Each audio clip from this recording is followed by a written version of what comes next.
释放你的超能力，那是邀您观看我们的浪潮。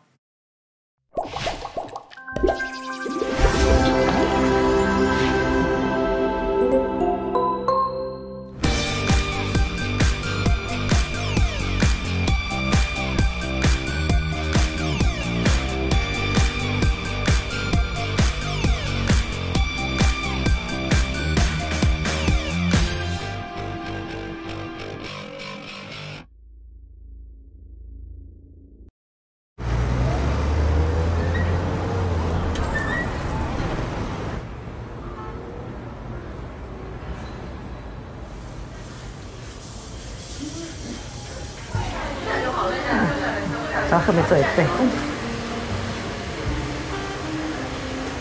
我这里一滴卷就可以了，就自来米，好吧？阿姨，您做头发有多久了呀？37年了。那您是为什么很喜欢这份工作呀？人家不是有一句古话吗？噱头噱头噱过头啊，对吧？头好看了，路好看了。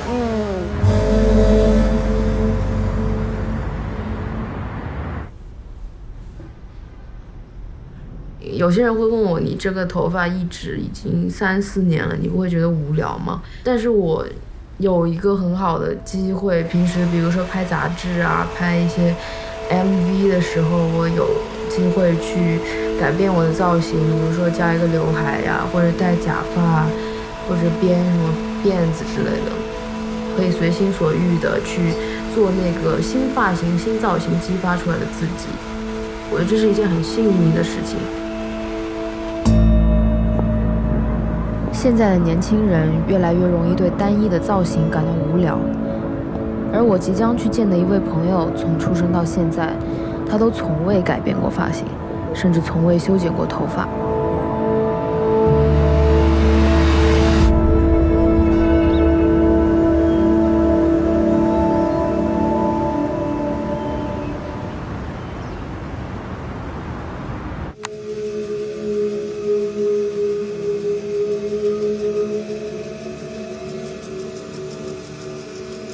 I'm a filmmaker by trade, you know, like that's what I studied. I feel like film is like academics for me, and then it's like music feels like it's more of like this, like spiritual exploration or whatever. You know, like just like some sort of exploration. And it's like very sort of like ambient in a lot of ways, and I think that's why I sort of make ambient music and more like spatial kind of stuff. Well, so I used to wear a turban. I don't wear a turban anymore, which is like part of the religion. My childhood was peppered by a lot of like racism and, you know, just generally like some violence and things like that because of my turban and my family's beliefs and yeah, I guess my hair, you know, just being like persecuted for that in a way. I have no idea what I am doing.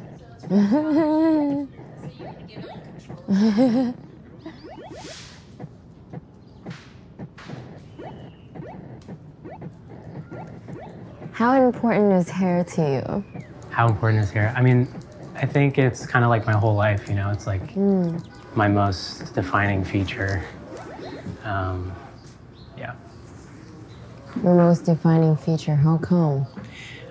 Well, because I was raised Sikh, so in the Sikh religion, you don't cut your hair, you don't trim your beard. And so I haven't cut my hair my whole life. I don't know, it makes me feel unique. It makes me feel like a unique individual in a city with like millions of people. And you can easily feel like, you know, insignificant in a lot of ways. If someday your hair is like cut or like changed into a different style or whatever, would you feel the same or would you feel like a different person? I think I would feel like a different person. I think I would feel like I lost something. If I were to lose it, it would be less like, oh, I'm changing my style into something else. I'm not changing, I'm losing something, I think. Some proof of your existence. Yeah, absolutely. Absolutely, like a proof of that I've been here this long. I'm not really religious anymore, you know. I'm spiritual, but I don't go to temple or anything. I don't really practice. But, you know, I think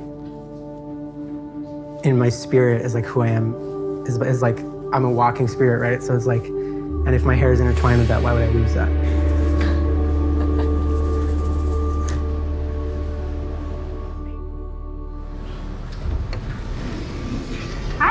trims the whiskers. Sexy, hi. How are you? Oh, good. How are you? Good. Hang out with kitties? Yeah, so happy.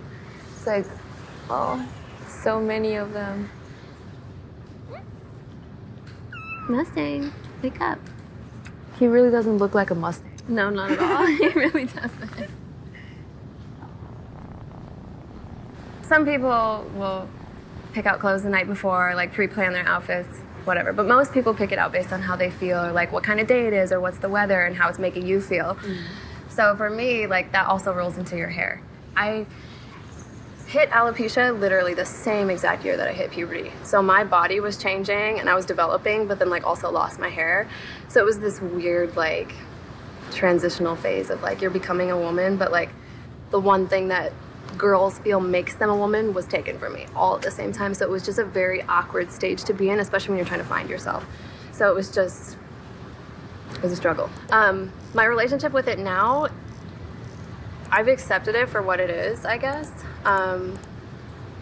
There isn't anything that I can do about it, you know? And the only thing that I can do is embrace it in all forms. I can show it, I can hide it, and I can do everything in between. And as long as I'm comfortable there, I feel okay. And this is the best I've ever felt about it. I mean, as a kid, I struggled. Like, if I could have made sure the world didn't know about my alopecia, I would have made sure. Do you want to see it? Yeah. Okay. You haven't seen me bald, have you? Or have you? I did. Just like I have. I know what's coming. All right. So yeah, so the inside of this one, How did you become comfortable with not hiding anymore? I think I kind of felt like I was obligated to do it. It's funny because there's a lot of people with alopecia, but because it is what it is and because it affects women the way that it does, we always find these weird little ways of hiding it. So this is my bag of multiple personalities.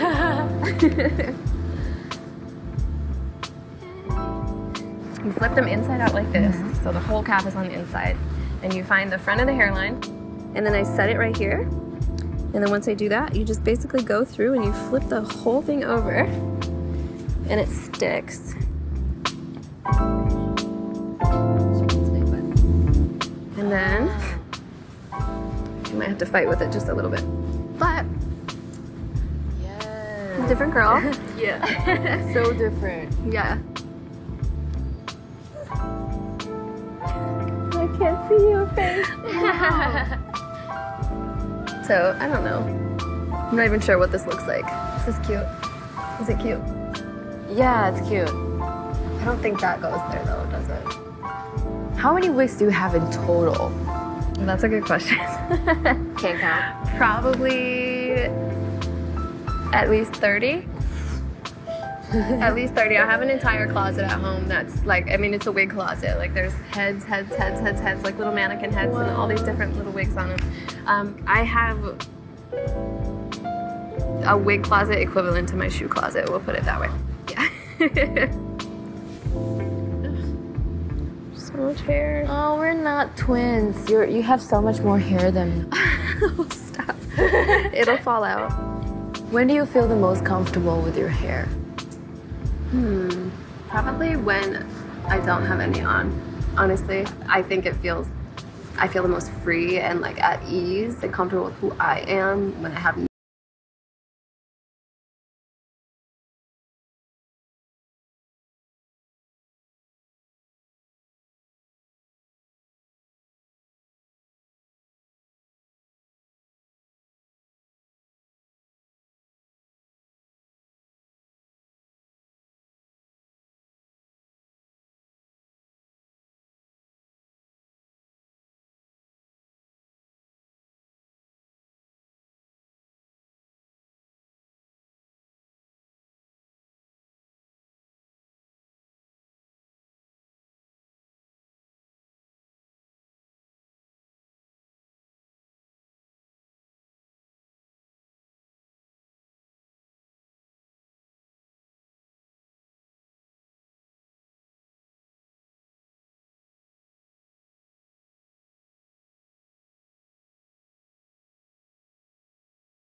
So you can keep your beautiful hair as is, and then you can just change like a hat.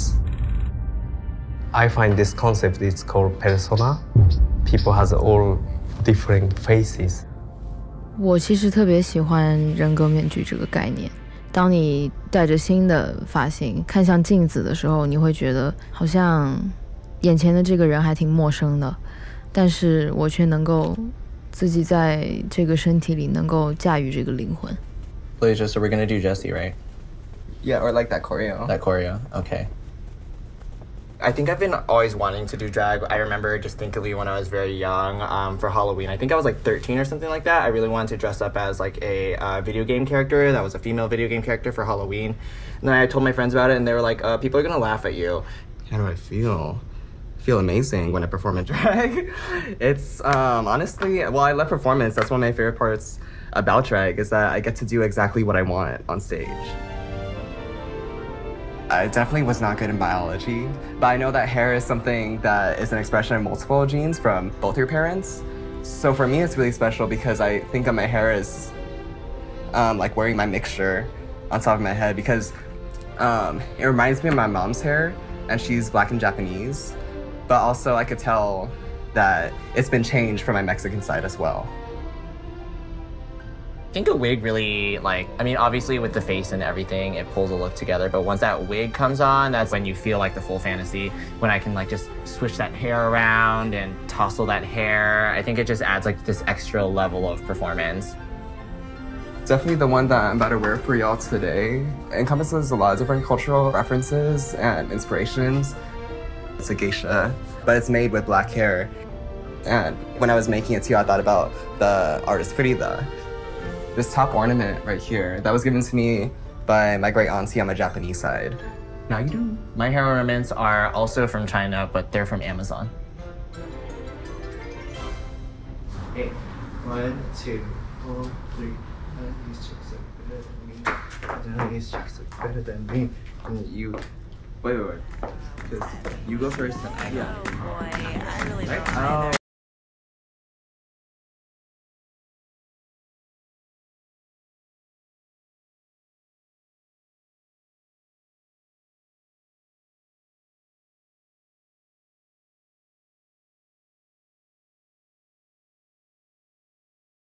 我觉得现代人都不太满足于仅仅有一个身份，因为现在大家对千篇一律的东西也没有什么兴趣，自己对自己也需要一些新鲜感。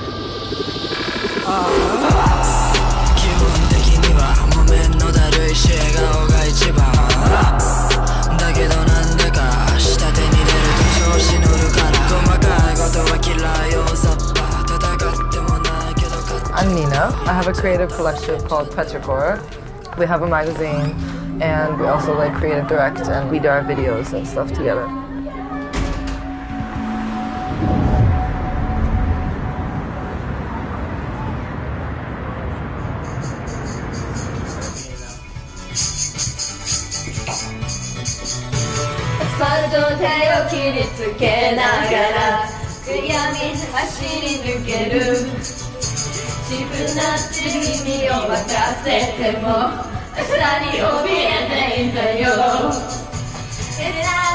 I like hanging out with my friends. It doesn't necessarily have to be going out, but karaoke is like kind of a huge thing here.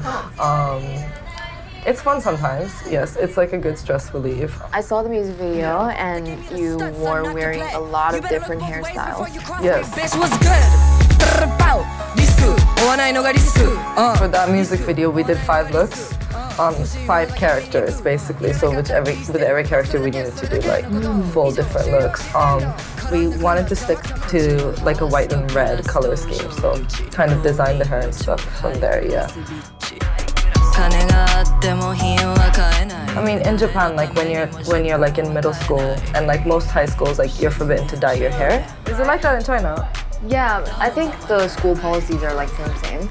And not only we're forbidden to dye and curl, we're also forbidden to have longer hair than.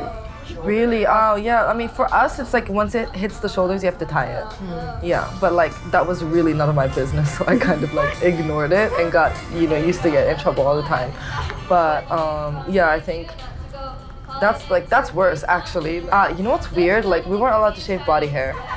Like in middle school. Like you're not allowed to shave your arms or like legs and stuff. Like I would really like to say that, you know, I was really oppressed as a child with all of this and like this is why I pushed myself, but I never really cared about rules. I never really cared enough to try to break them or follow them. Like it was really none of my business. I was rebellious in that sense with my aesthetic.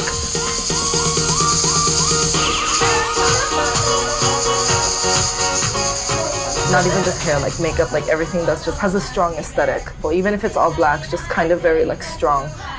It was unfortunate that the schools were very oppressive, but like it didn't really stop me.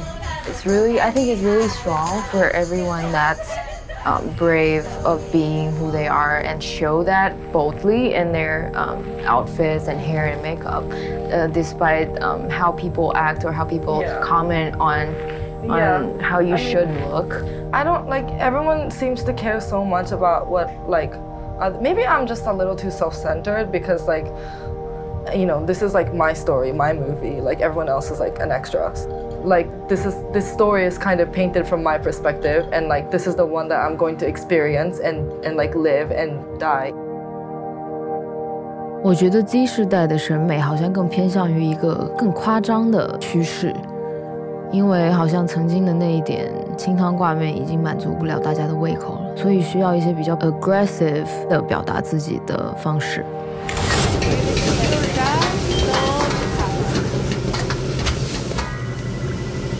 Did you want the house special or just the filet mignon? Hold on one second. Yeah, I feel like my style would stand out in Fontana, like compared to everyone like I've seen walking around, but I don't really go out much, so. I've been working at my parents' restaurant for probably 7 years. It's fun. It's nice, like being able to be around my parents and family.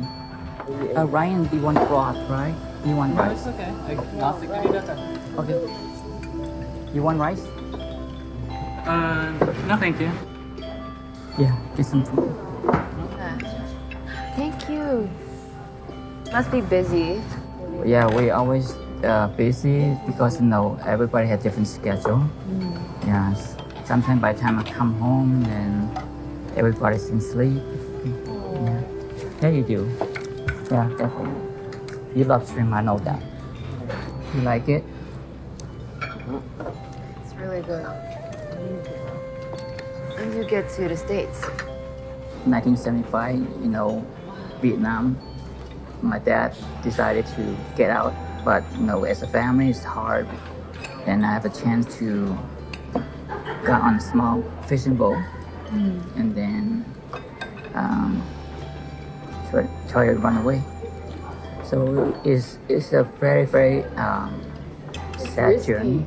It's very risky. Your chances of survival to make it to a place is less than 50%. I have another younger sister and younger brother. They weren't that lucky. The boat got capsized. My little sister drowned. My brother still have post-traumatics. Yeah, so he always dream about bad things. Yeah, so wasn't easy. And here we are. Growing up, I always tell them, I want you guys to be best than me. I don't want you guys to be less than me, because when you are better than your parents, then you have a better future than your parents. That's my hope for all my kids.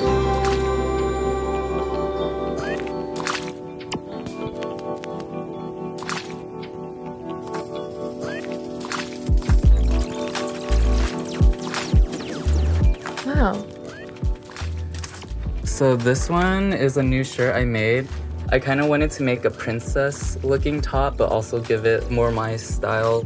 I really like it, like how you balance it out. Like the princessness and the monsterness. I'm like super inspired by like video games, like for instance, oh my god. Growing up in like Asian culture, like for me to like color my hair like was kind of like a struggle, like everyone's gonna laugh at you. Everyone's gonna, you know, like they're so worried about like how people are gonna treat me about like my hair. But like, I feel like today, like I can do whatever. Yeah, like, right now I don't think it's an issue. Do you dye them very frequently? Yes. Do you change colors? Yeah, I change color, like, I get bored really fast. So I'd say like, I go through like about 2 to 3 colors a month. Wow. Yeah, it's like turning into a different character, like almost like a video game, and like I'm the main character. Like I like to be in this like world of mine that I want to live in. Do you feel like our generation doesn't have to be defined as one identity? Yeah, definitely. Like I feel like with my parents' generation, ever since I can remember, they've been working at the restaurant. But like nowadays, so many people like do so many different things. A lot of people are becoming more open to like possibility. Yeah. Transformation is beautiful. So people are not afraid to be transformed something else, you know, different kind of human being. This gives a lot more possibilities to one person's look. People want to have a more face, I think. Like it's a big part of you, you know, and it kind of also you can't really re-dye it every day like you can with makeup or clothes. So it kind of like becomes a part of your body. Yes. Like I mean it is, but like your hair is very like how you decorate it is like it does a lot to do with your everyday look. Yeah. So yeah, it's I think probably really satisfying to other little girls who maybe wanted to be models or like never got to figure out who they were, you know, and I was finally that person in the media with alopecia to be the face and a voice for that. To me, my hair means a lot to me because I think of my hair as like wearing my mixture on top of my head because it reminds me of my mom's hair, and she's Black and Japanese. Not only makes you feel beautiful, but it also makes you feel like I'm actually reconnecting with my heritage as well.